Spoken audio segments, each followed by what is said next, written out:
Welcome to the Energy Central Power Perspectives podcast. This is the podcast that brings leading minds from the energy industry to discuss the challenges and trends that are transforming and modernizing our energy system. And a quick thank you to West Monroe, our sponsor of today's show. Now, let's talk energy.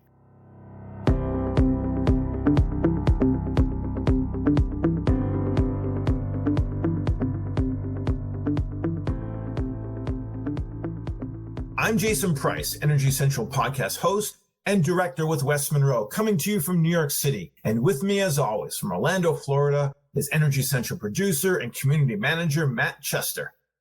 Matt, we have the opportunity to get wonky in today's episode, discussing the intricacies and nuances in the regulatory side of the utility industry. As we know, the power sector is among the most tightly regulated in the country, and it really sits in a unique position because of that. But not everyone in the industry is plugged into the day-to-day impact of that landscape. So before we dive in, can you highlight for our listeners on the Energy Central website where they may be best able to learn from the leading voices in utility regulation?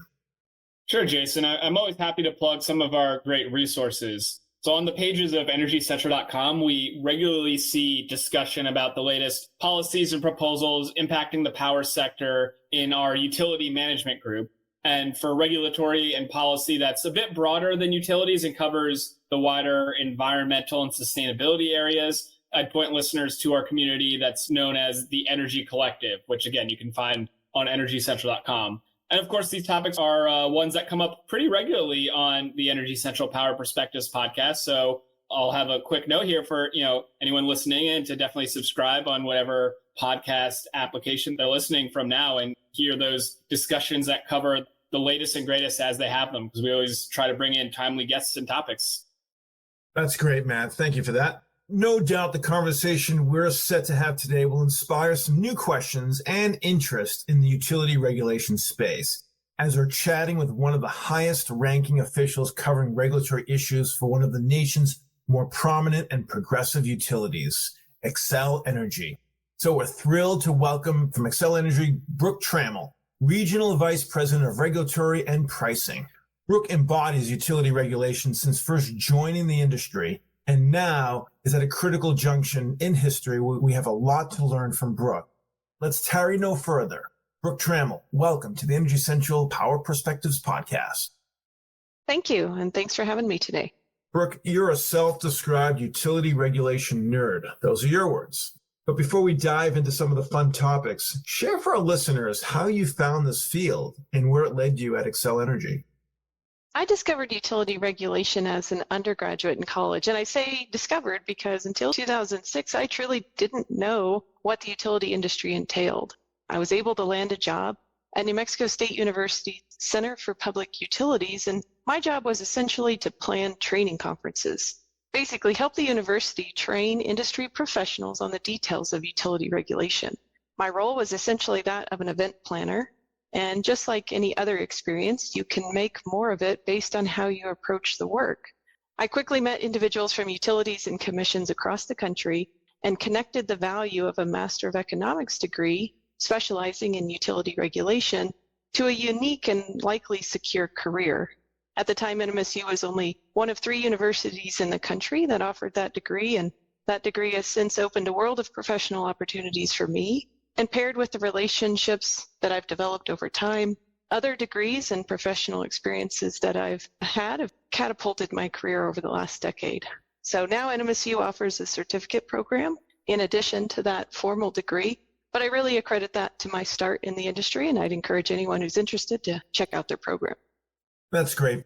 Brooke, we brought you in today to give us a deep dive into the regulatory office at Xcel. But before we do that, recently in the news, regulators in some states where you operate are permitting Xcel to own the charging networks, and that is counter to what we're seeing across the country. There's been considerable pushback in the marketplace about allowing a utility to own the charging network for EVs. What was the background to this decision, and how are you managing it?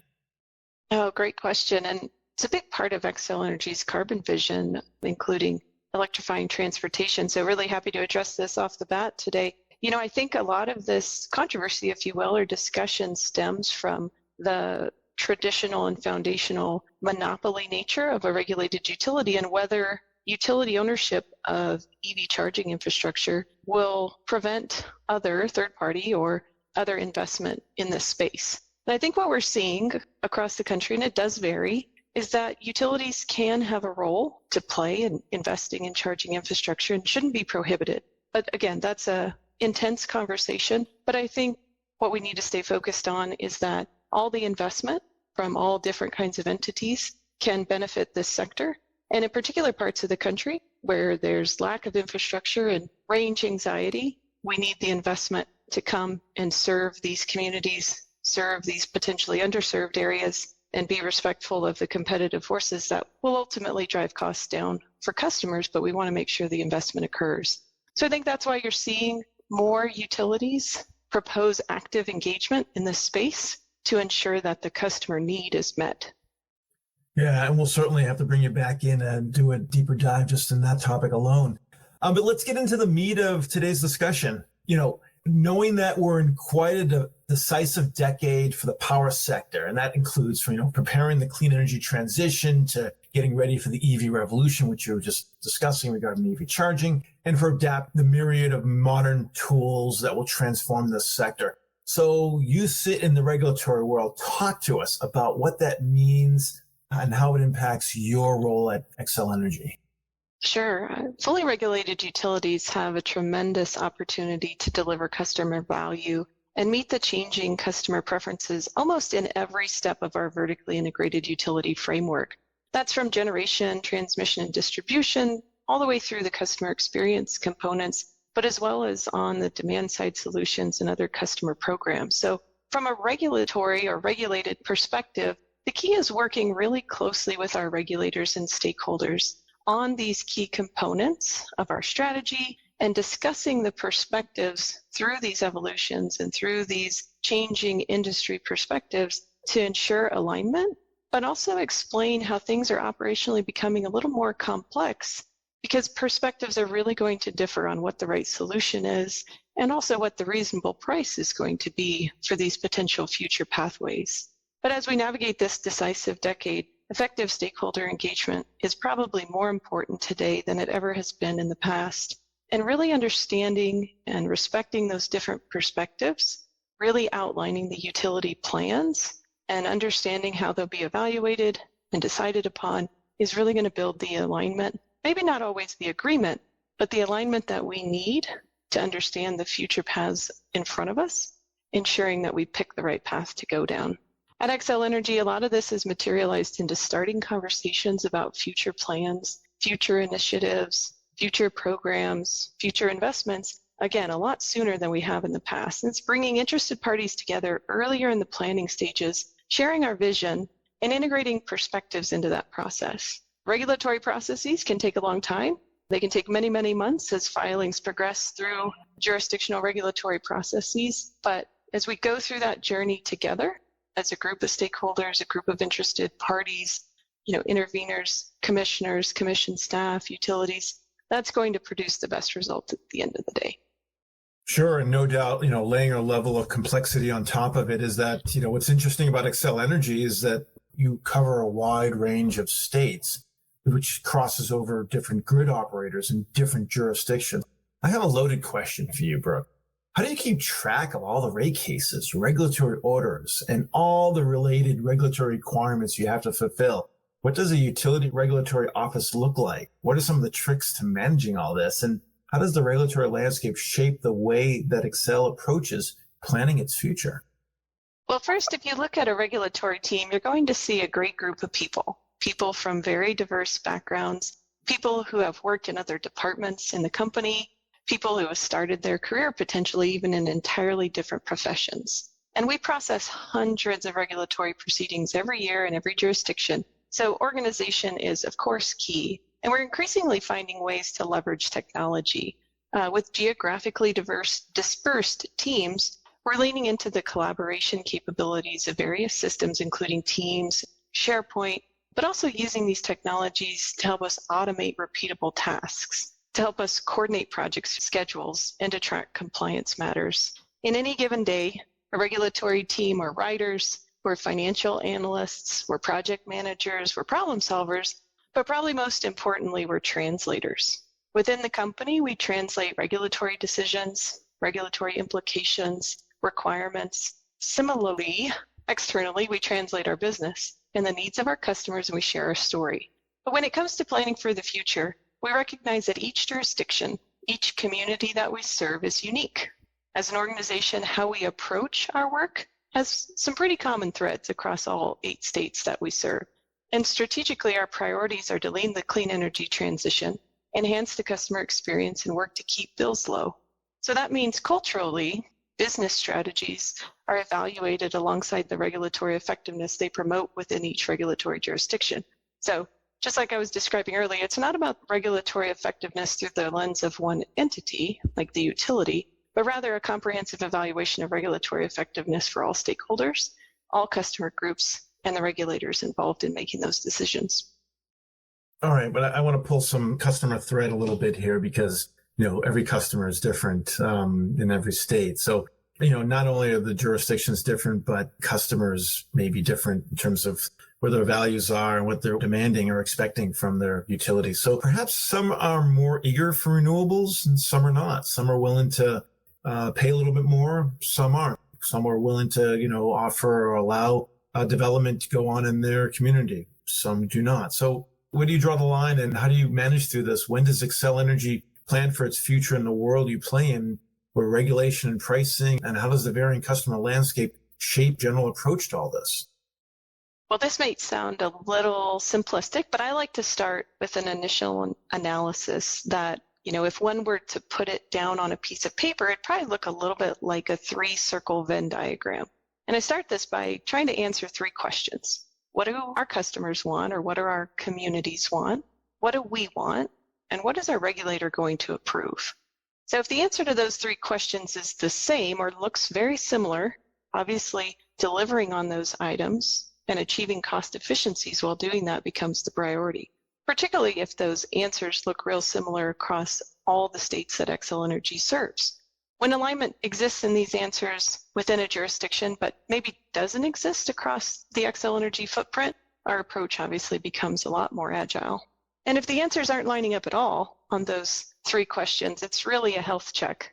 We need to potentially check our strategy or engage externally to better understand the gap so it can be closed. That sounds really simple, but it's a good place to start. And if we can't answer for ourselves those questions, we're not ready to propose something. But like I said, if the answers aren't consistent and aren't delivering goals for all of our stakeholders, we might not have the right strategy to begin with and need to go back to the drawing board. So far, we've been talking about the challenges that Xcel Energy uniquely faces, given, the sort of the big landscape that you cover and the diversity of the territories and such. But what about some of the benefits or opportunities that are not necessarily afforded to other utilities that you may have? Can you talk about some of those? Are there lessons you've been learning, perhaps still ones that other types, sizes, or located utilities could benefit from? Well, I'll start with 2 benefits that I see at Xcel Energy, and I'm sure every utility would start with this one, but I'll start with our people.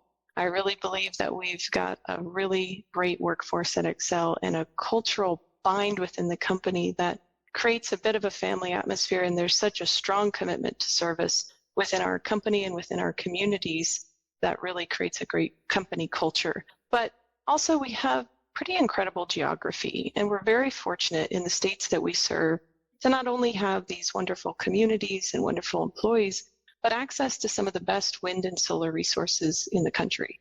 When we look at the resource profile or the resource potential, particularly for renewable resources and other clean resources, the resource profile in our backyard is very strong. And we can turn that resource profile into customer benefit. Not everyone has the luxury of having those kinds of resources, again, in their backyard, and that's not something that we take for granted. We're very, very fortunate for our geographic location, and we do think this sets us apart even from other utilities who now have very similar goals as Xcel Energy. When it comes to lessons learned, I would offer speed. As we think about the future, particularly in the next 10 to 20 years, not every customer, community, regulator, policymaker is going to want to move at the same speed. And in fact, we can probably count on they're going to want to move at different speeds. Some are going to want to move faster in a particular area. Some are going to want to move fast in every area. And some are going to challenge even what their neighboring states are doing. That's okay, but there needs to be an understanding of the pros and cons of those different paces. And as a company, we have to understand what those different paces mean for cost efficiencies in a large organization, but also what it means for where the company might be, where our customers might be, where our programs and solutions may be down the road, if we're taking a different starting point now. Again, that goes back to stakeholder engagement and helping our stakeholders and our regulators understand where the decisions we make today will place us further down the road. I want to go back to a phrase I used earlier, which we actually picked up from you in our pre-planning session. And that is that you had described this, that we're living in a decisive decade. Xcel Energy is well known to be among the earliest and most aggressive in terms of its targets for the clean energy transition. What went into Xcel Energy making this decision to lead in this the way it did? And so many utilities have been anxious about being first to make such broad public goals, but Xcel seems to have embraced it. Why is that? Before we announced our first carbon goal in 2018, we were confident in our ability to deliver customer cost savings, and we believed in the potential for technological advancements. So before anyone else was aggressively committing to clean energy goals, we were confident in our ability to deliver those savings because of the clean energy resource profile and our geographic footprint, but also because we were demonstrating the delivery of those savings through our Steel for Fuel initiative. We launched our Steel for Fuel initiative, which included numerous wind projects in, I think, over 11 states in the 2016-2017 timeframe. And since those wind farms have been developed and placed in service, we've secured over $3 billion in avoided fuel cost and PTC savings for customers across Xcel Energy's footprint. I remember our CEO at the time was quoted as saying, we backed up the truck because the fuel of tomorrow was on sale today. And that was really a recognition that we could capture remaining, at the time, federal production tax credits for wind generation and replace the fuel component, some of our fossil units on the system, with the fuel of the renewable wind facilities. So obviously wind doesn't have any fuel costs. So we were replacing that energy from our fossil generation with renewable energy, again, in our resource-rich service territory. We knew to get beyond 80% carbon emission reductions, we were going to need new technology and flexible technology, especially as we added more and more intermittent generation and incorporated new resources across the system. This was technology that didn't exist at the time. And in 2016 and 2017, you'd hear our CEO, Ben Folk, talk about not even knowing the technology that was going to be present in the 2030s, 40s, and 50s, but having confidence that it would be developed. So as we see today, government policy and investment community continue to fund technologies as well as provide financial support to further the development and deployment of affordable, reliable, and increasingly clean technologies. These are all proof points, in my opinion, that our vision almost 10 years ago was the right one. And the reason, as a corporation, that it hasn't changed. We continue to believe in our ability to deliver customer cost savings through the integration of renewable and clean energy resources on our system that secures our clean energy vision because it's really founded on reliability first, and it's also founded on affordability, because no matter how reliable our clean energy transition is going to be, if it's not affordable, it's not going to work for anyone.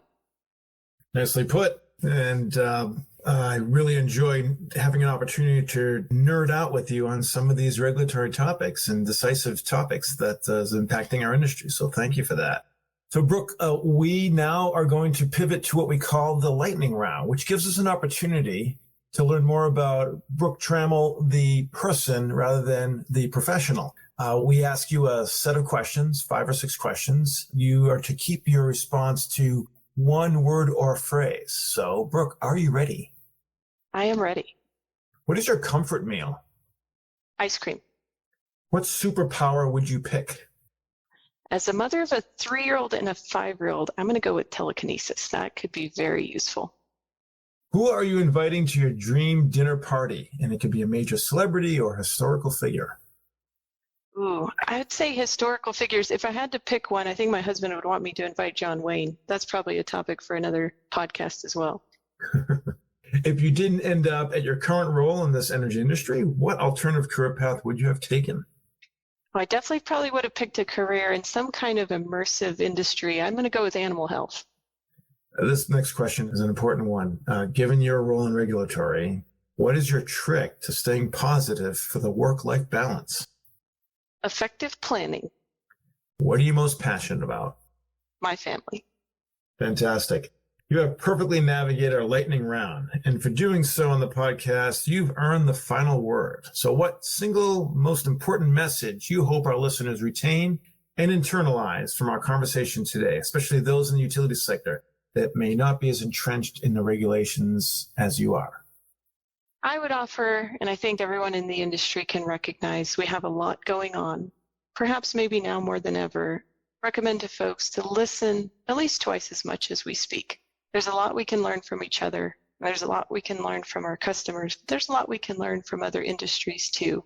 And as we see the dynamics of our industry changing and being influenced by so many other forces, customer preferences and technologies, it is really, I think, a time to lean in to what's happening around us, listen, and take those perspectives and really build them into our future planning and future strategies. Fantastic. Brooke, we've hit about 130 podcasts, and we've rarely, if ever, had a deep discovery in the regulatory world. So I want to thank you for your insight and your willingness in your busy day to share some insight and best practices and perspective with the Energy Central community. So thank you so much for taking the time and spending time with us on Power Perspectives today. Absolutely. Thanks again for having me. I enjoy the program. As did we. And you can always reach Brooke through the Energy Central platform, where she welcomes your questions and comments. We also want to give a shout out of thanks to the podcast sponsors that made today's episode possible. Thanks to West Monroe. West Monroe works with the nation's largest electric, gas, and water utilities in their telecommunication, grid modernization, and digital and workforce transformations. West Monroe brings a multidisciplinary team that blends utility, operations, and technology expertise to address modernizing aging infrastructure, advisory on transportation electrification, ADMS deployments, data and analytics, and cybersecurity. And once again, I'm your host, Jason Price. Plug in and stay fully charged in the discussion by hopping into the community at energycentral.com, and we'll see you next time at the Energy Central Power Perspectives podcast.